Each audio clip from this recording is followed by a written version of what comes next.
আমি যাকে ভালোবাসতাম সে নরম রোদের মতো ছিল।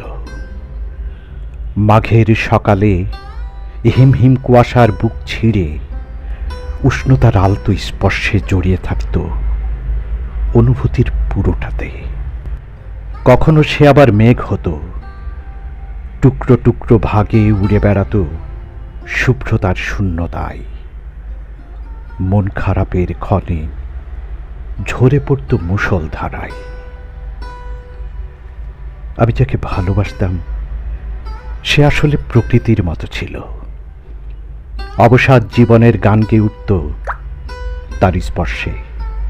ভীষণ অবসরে একমাত্র নেশার মতো বারবার ছুটে যেতাম তার কাছে।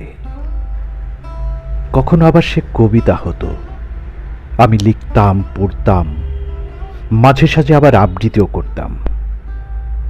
কখনো কখনো সে ভীষণ সহজ পাঠ, কখনো আবার দুর্বোধ্য মনে হতো।